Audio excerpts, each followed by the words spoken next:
తెలంగాణలో ఉన్న ప్రభుత్వం దాన్ని కొంత అంటే టెలిమెట్రీ ఇన్స్ట్రుమెంట్స్ పూర్తిగా పెట్టియడంలో అంత పట్టుబట్టలేదు. కొంత నిర్లక్ష్యం జరిగింది. ఈ 18 నెలల్లో మేము ఎప్పటికప్పటికి కేఆర్ఎంబి కానీ సెంట్రల్ గవర్నమెంట్ కానీ ఇన్సిస్ట్ చేస్తూ వచ్చాం. ఈ టెలిమెట్రీ ఇన్స్ట్రుమెంట్స్ పెడితే కృష్ణా నదీ జలాల్లో ఏ రాష్ట్రం ఎంత ఉపయోగించబడుతుంది, ఏ కాలువలో ఎక్కడి నుంచి నీళ్లు పోతున్నాయని స్పష్టంగా ఉంటుందని చెప్పి, అయితే మేము అంటే ఒక అడుగు ముందుకేసి భారత ప్రభుత్వం కానీ ఆంధ్రప్రదేశ్ ప్రభుత్వం కానీ దానికి ఫండ్స్ ఇచ్చినా ఇవ్వకున్నా తెలంగాణ ప్రభుత్వమే మొత్తం దానికి అయ్యే నిధులు మేము కేటాయించుకొని అన్ని చోట్ల టెలిమెట్రీ ఇన్స్ట్రుమెంట్స్ పెట్టి ఒక సెంట్రలైజ్ పాయింట్లో కృష్ణా నదీ జలాలు ఎక్కడి నుంచి ఏడికి ఎక్కువ ఉపయోగపడుతున్నాయి, తక్కువ ఉపయోగపడుతున్నాయి అనే విషయాన్ని కొద్ది క్లారిటీ ఉండాలి అందరికీ అనే ఉద్దేశంతో మేము ఫాలోఅప్లో మరి ముఖ్యమంత్రి గారు నేను రిపీటెడ్గా ఫాలోఅప్లో ఉన్నాం. కేఆర్ఎంబికి నిధులు కూడా విడుదల చేసినాం. ఈరోజు ఒక తుది నిర్ణయంగా అన్ని పాయింట్స్లో టెలిమెట్రీ ఇన్స్ట్రుమెంట్స్ కొన్ని ఆల్రెడీ ఏర్పాటు చేయడం జరిగింది. అన్ని పాయింట్స్లో యుద్ధ ప్రాతిపదికన వార్ ఫుటింగ్లో మెజర్స్ తీసుకొని పూర్తి చేయాలని ఒక నిర్ణయం. అదేవిధంగా శ్రీశైలం డ్యామ్ విషయంలో it is one of the oldest and most prestigious irrigation projects and dams of India. ఈ మధ్య కొన్ని ప్రమాద సంకేతాలు మీడియాలో అవుపడ్డాయి. అదేగాక ఇరిగేషన్ ఎక్స్పర్ట్స్ కూడా ఆ ప్లంజ్ పూల్ విషయంలో ఇతర విషయాల్లో కొంత అర్జెంటుగా రిహాబిలిటేషన్ మెజర్స్ తీసుకోవాలని అభిప్రాయపడ్డారు. ఆ విషయం కూడా మేము భారత ప్రభుత్వానికి ఆంధ్రప్రదేశ్ ప్రభుత్వానికి దృష్టికి తీసుకొచ్చినాం. ఇది Srisailam dam it is two precious for both states అనే విషయాన్ని వెంటనే మరమ్మతులు రిహాబిలిటేషన్ మెజర్స్ అన్ని తీసుకోవాలని సరే ఆంధ్రప్రదేశ్ ప్రభుత్వానికి భారత ప్రభుత్వం మరి చెప్పడం జరిగింది. ఈ శ్రీశైలం డ్యాంలో ఏమేం చేయాలనో అన్ని చర్యలు కూడా వార్ ఫుటింగ్లో యుద్ధ ప్రాతిపదిక చేపట్టి పూర్తి చేసి మరి మళ్ళీ భారత ప్రభుత్వం తెలియజేయాలని చెప్పి ఒక డెసిషన్ జరిగింది ఈరోజు ఈ సమావేశంలో అందరి ఆమోదంతో. అదేవిధంగా ఇది ఏపీ రీఆర్గనైజేషన్ చట్టంలో ఉన్నట్టుగా అదేవిధంగా 2020లో ఆనాటి ముఖ్యమంత్రుల అపెక్స్ కౌన్సిల్ మీటింగ్లో ఈ రివర్ మేనేజ్మెంట్ బోర్డ్స్ ఒకటి తెలంగాణలో ఉండాలి, ఒకటి ఆంధ్రాలో ఉండాలని నిర్ణయం అప్పుడు ఉండింది.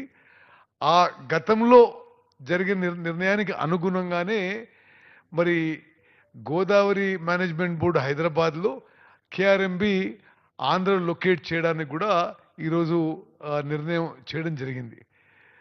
చివరిగా ఇంకా అన్ని ముఖ్య అంశాలపై రెండు రాష్ట్రాలకు సంబంధించిన నదీ జలాల విషయంలో ముఖ్య అంశాలపై రెండు రాష్ట్రాల నుంచి ఒక సీనియర్ అధికారులు, ఇంజనీర్లు, ఎక్స్పర్ట్లతో కమిటీ వేసి తతిమ అన్ని విషయాలపై మరి వే ఫార్వర్డ్ ఏ విధంగా ముందుకు పోవాలని చెప్పి ఒక డెసిషన్ జరిగింది.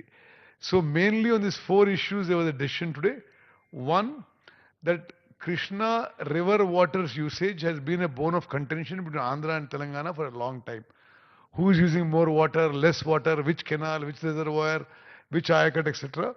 A decision has been taken today, and that is on the insist of Honorable Telangana Chief Minister and myself, that telemetry instruments must be put at every offtake point of Krishna river or canals.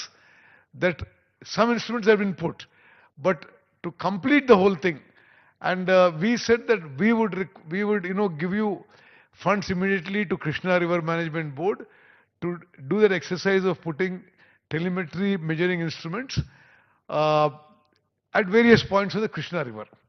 That was a important decision taken today. Second, Srisailam Dam has been showing some signs of concern, of anxiety, the plunge pool and other points, and then we have been feeling that it's not been attended to. The duty has been of Government of Andhra Pradesh, and the National Dam Safety Authority has also expressed concern about the health of the dam.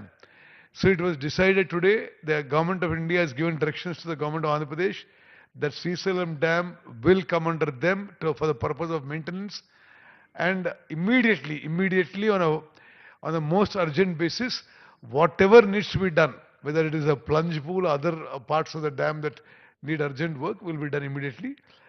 Also, as a part of the Andhra Pradesh Reorganization Act and as a part of the Apex Council meeting held in 2020 between the then Chief Ministers of Andhra Pradesh and Telangana, it was a final decision was taken that one of the river management board, there are two river management boards, Krishna and Godavari, one will be located in Telangana and one will be located in Andhra. This is just a ratification of the earlier decision. So the Godavari Management Board will be in Telangana and the Krishna River Management Board will be in Andhra. Also on all the other issues, the other issues concerning Godavari and Krishna river water issue, a decision was taken that a committee formed of consisting of senior officers, engineers and experts from both states would be formed in the next 3-4 days a week, and they will, in the next 1 month or approximately 30 days, they would come up with a way forward on all issues concerning the two states on Krishna and Godavari rivers. Thank you.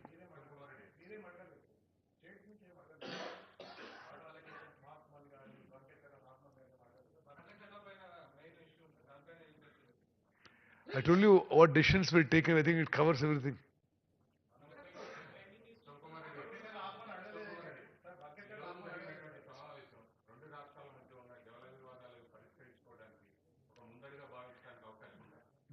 Definitely, uh, see,